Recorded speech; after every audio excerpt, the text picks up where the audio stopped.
Hello class 10, welcome to your English class.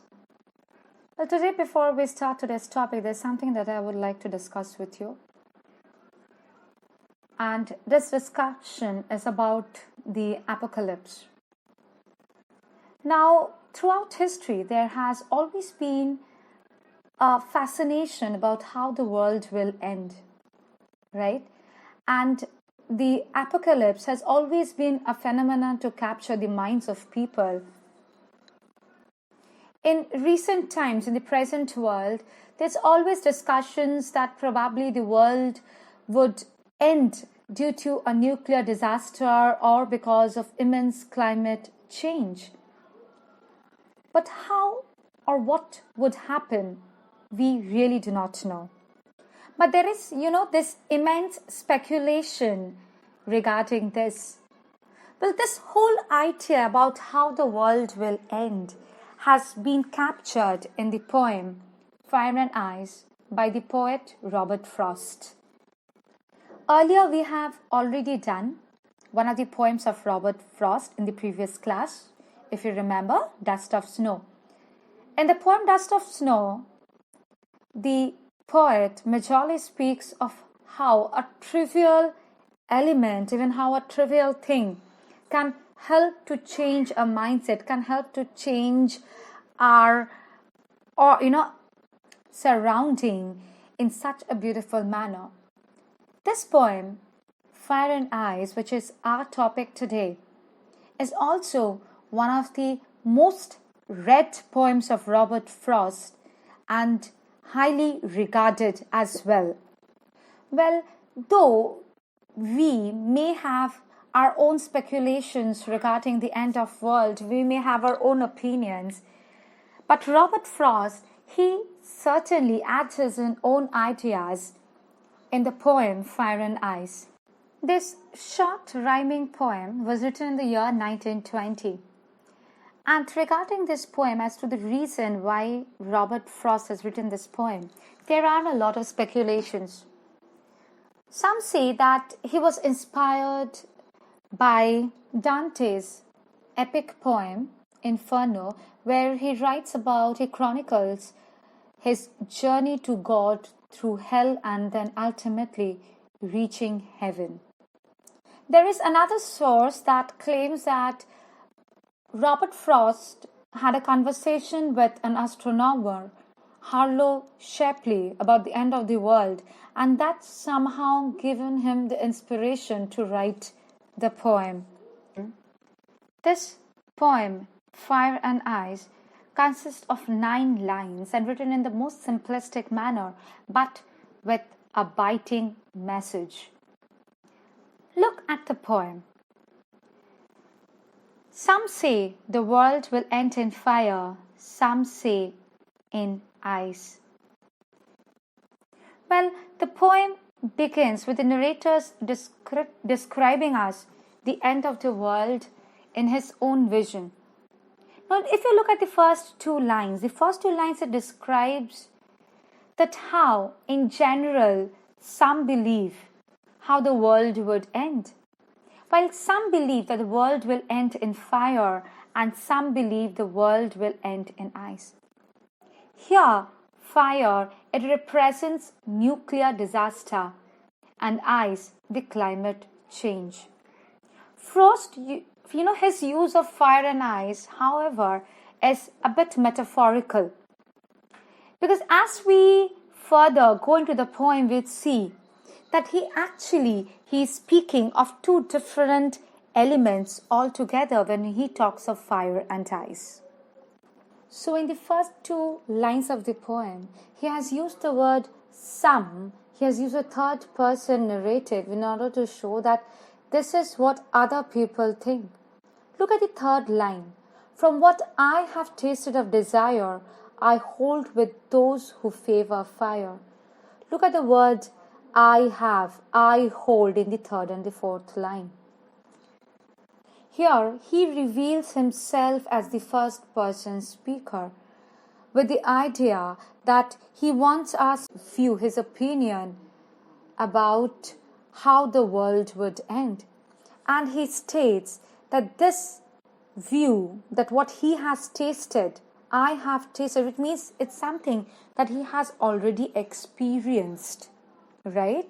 So he says, from what I have tasted of desire, I hold with those who favor fire. So he equates fire with desire. He finds them to be very similar, that it is equal to greed, to rage. So here fire, it symbolizes its ability, a strong ability to consume everything. And that emotion he has termed as a desire that increases greed, that increases rage. So the speaker recalls his experience with strong desire, and he believes that strong desire, it tends to give rise to emotions, to impulses, which leads a person to take up some irrevocable path, a path that can only end in disaster.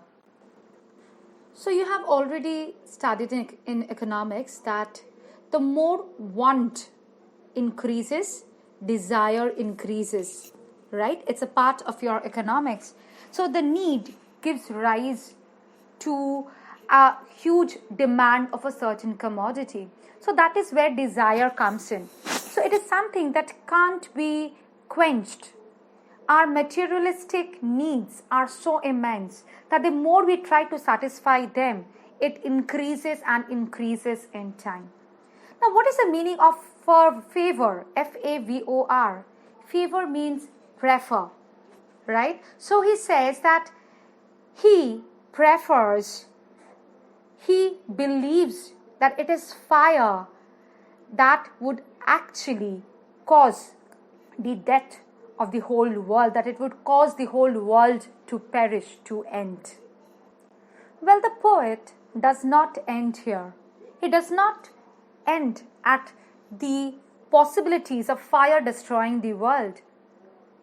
He says next that, but if it had to perish twice, what is the meaning of the word perish? Perishes to die. So he says that if it had to die twice, if there was another reason that would lead to the end of the world, he says, I think I know enough of hate to say that for destruction, ice is also great. So he says that, it is hate, the another element which he believes has the equal power like that of fire to destroy the world. So he comes up with this profound idea that the whole world would end, and he comes up with these two ways, one being ice and the other being fire. Fire here represents desire. Now coming to ice, which he refers to as hate. Here ice symbolizes hate. Now he considers that insensitivity and hatred has an equal amount of potential, like fire, to destroy the inner self of a person. So, if fire has the ability to lead to a rapid destruction, ice has the ability to lead to a silent damage. But both has control over our lives. And if we let these emotions, if we let hatred and desire to rule us, to control us, then the world indeed would be in a chaos, and it would be the doomsday for all. Thus the poet says that with all the knowledge that he has gathered over the years, from all the experience that he has, he concludes that the coldness of a man's heart and the unquenchable desire of power for materialistic things are the two reasons that can cause apocalypse. So it is not only fire but also ice which he says would suffice. What is suffice? Sufficient. The meaning of the word suffice is sufficient. So what is the meaning of the word suffice, sufficient. So he says that it is not only fire, but ice is equally sufficient to lead us to our doomsday. So what we see that the poet, when he states his opinion about how the world would end, he does not talk of some natural disasters, but he talks of the power that human beings have to harm, to destroy one another. And this ability, he says, is a reason that would cause our imminent end. So by now you have already understood what are the major themes that are being discussed in the poem. The major themes are hatred and desire. Here the poet discusses about the destructive features of human emotions, and he uses the symbols of fire and ice to show how desires and hatred can contribute in making the world a chaotic place. And the beautiful use of various poetic devices through the poem only adds to the aura of the whole poem. Now, what are the different poetic devices that the poet has used in the poem? First and foremost, you have assonance. What is assonance? Assonance is the repetition of the vowel sound. Look at the line, I hold with those who favor fire. Hold, those, who, favor. These are the different words where it's a repetition of the vowel sound of O. Now at times, one line may have two poetic devices present. The very same line, if you see in the next content that I have given, alliteration. Alliteration, what is alliteration? Alliteration is the repetition of the consonant sound in the same line. Look at the line you have. I hold with those who favor fire. The repetition of the consonant sound of F in the last two words of this line. This is called alliteration. Now moving on to the next poetic device is imagery. Now imagery is used to make readers perceive things involving their five senses. Now when we see that, what does it mean? When a certain line you read and it helps you to create a picture in your mind, you can completely imagine, picturize the whole situation. That is called imagery. Now look at the lines. Some say the world will end in fire, and to say that for destruction, ice is also great. Isn't it an image forming in your mind with fires burning everywhere, or the whole land, everything is completely quenched in ice, right? So this, as because certain lines, it creates certain images, that is called imagery. Next we have symbolism. So you already know that fire and ice has been symbolized in the poem, where fire represents desire for materialistic thing, desire for power, and ice represents hatred, which gives rise to hostility, aggression towards your other race. The next poetic device that you have is anaphora. Now what is anaphora? Anaphora is a repetition of a certain word or expression. Now if you look at the first two lines, some say the world will end in fire, some say in ice. The words, the phrase, some say, both the lines have a repetition of the phrase some say. When such repetitions are there, it is called anaphora. Next, moving on, you have personification. Personification is when you attribute human qualities to an inanimate object. Look at fire and ice. Here the poet has personified fire and ice by giving them a mind which is capable of destroying almost anything. So as if they have the qualities of a human being. Therefore, here fire and ice has been personified, and that is the literary device. And the last literary device you have is enjambment. So enjambment is another thing that we did in the last poem as well. Well, enjambment is when there is a continuation of a line without an ending. It is called enjambment. So before we end today's class, let us discuss the poem in a nutshell. So the poem Fire and Ice is a short poem. It's a symbolic poem written by Robert Frost, wherein the poet refers about the two predictions that would lead to the apocalypse.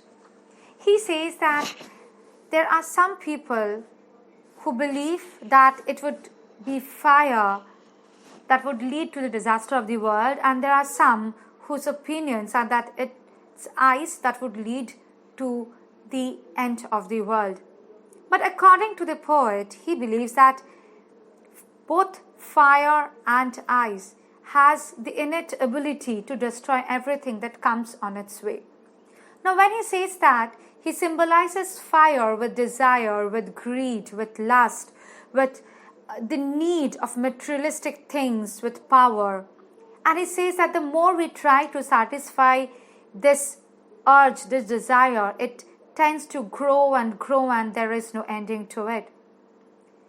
He says that, that fire can spread rapidly and can engulf one's life completely. On the other hand, he says ice, it represents, it symbolizes hatred, coldness, rigidity. And he says that this rigidity and coldness of the heart causes insensitiveness in a person. It causes somebody to be indifferent towards the others. And the poet at last concludes. He says that both fire and ice has the ability to perish. Either way, the world would end. But it would end because of the actions of humans. Because these emotions like hatred and desires are something very humane. And these would be the reason that would cause destruction to the whole world. Well, this was the poem in a nutshell. You may post in your queries in the YouTube comment box if required, and I would get back to you with the answers. Now, I have given an explanation of the whole poem, and you can see a slideshow along with it. Well, I have also added a few question answers. Get those question answers done in your notebook and follow the instructions carefully. So, till we meet again for the next class, bye-bye, have a good day, stay safe and stay healthy.